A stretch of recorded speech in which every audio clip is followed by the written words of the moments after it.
Welcome back to Legal Marketing Minutes. I'm your host, Nancy Myrland. Today we're going to talk about what to do when someone in your firm tests positive for coronavirus. And it could even be that someone has visited your firm and they've tested positive. So now what? As I outlined in my last episode about how coronavirus will impact your firm, if it hasn't already, it will impact your firm in some way. It's important to plan ahead for this likely scenario. And in that last episode, I outlined a process for how you can think through how that's going to impact your firm.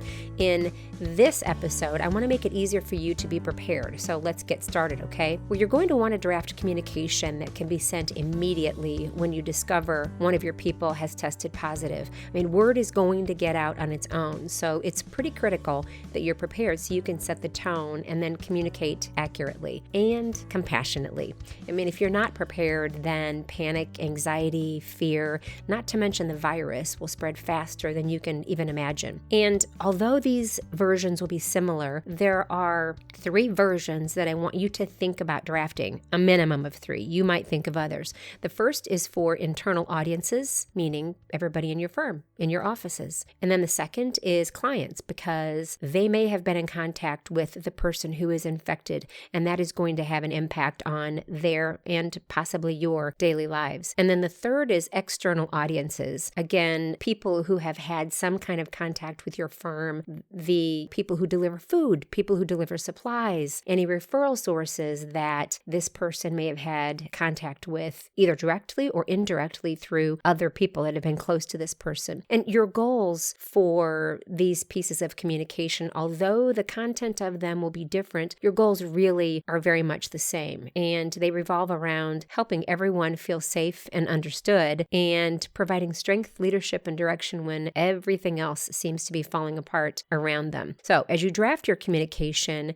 take into consideration that you can use many tools, and I would always choose more than one of these. I would start with email, intranet, a dedicated coronavirus resource and information page or section of your website. You can do it via video, live streaming, audio recordings, letters, although be careful about that because people are a little wary of receiving actual mail these days. Social media, don't forget social media. SMS or mobile messaging if that's something that you do at your firm. If not, certainly your lawyers communicate that way on a one-to-one basis with their clients. So have that conversation. And then some kind of a coronavirus information kit that you can place in digital places so that people can find it at all times, including media. And again, I would use more than one of those because there are people who are going to find comfort in reading. Some want to hear your voice, and some are going to find comfort when seeing your face, and some will appreciate all of the above. So you need to, even though you might favor one of those, or some other group in the firm might say that they favor another one of those, you need to remember that people really do have different modes of finding comfort right now. So you need to provide that for them. And then some of the details that I want you to include in those pieces of communication are the following.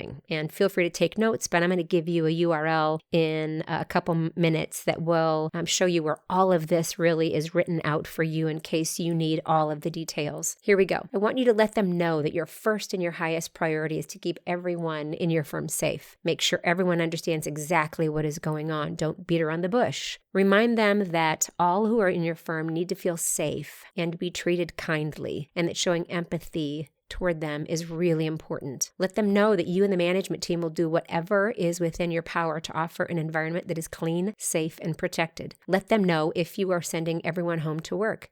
Let them know an initial time period for this work from home arrangement and that you will reassess this time frame regularly. Communicate your plans to clean and disinfect the office now and on an ongoing basis until this crisis has passed. Recommend that they too keep others safe around them by considering social distancing until they know they are safe and healthy, particularly if they've had contact with this infected person. Remember that if they're worried about being sick, they should first call their doctor and not to do any self-diagnosis, because doctors really are the ones that we should be talking to, because we and they are following CDC guidelines. Discuss what your expectations are for continued work schedules, including the meeting, messaging, and webinar tools you'll be using to carry on with coworkers as usual. Provide a way to find directions and training for how to use all of these tools that you are going to be using to communicate with them about this situation, about this person, not specifically about this person, but how you are dealing with this situation when you have someone who's been infected. impacted. Give them clarity about how this might impact their already scheduled vacation time or sick time. People are really curious about that. And then, as we've talked about before, should they be approached with questions about your firm's situation from media, perhaps on the outside, or from other clients, let them know who at the firm they should be referring all external inquiries to and the contact information. And then tell them that they can contact you confidentially or someone that you're designating, or maybe a team, if they begin to experience logistical or environmental challenges that are a result of this entire situation. I mean, you're not necessarily guaranteeing that all of a sudden you can pick up all their bills and pay them or go out to the grocery store for them, but this will make you more aware when they feel free to contact you. This will make you more aware of how the firm might step up and help everybody in the firm in some way, shape, or form. All right. Well, I certainly do appreciate you spending time with me today. I know this is such a crazy, uncertain time, and the fact that you have spent a few minutes right here with me means a great deal to me.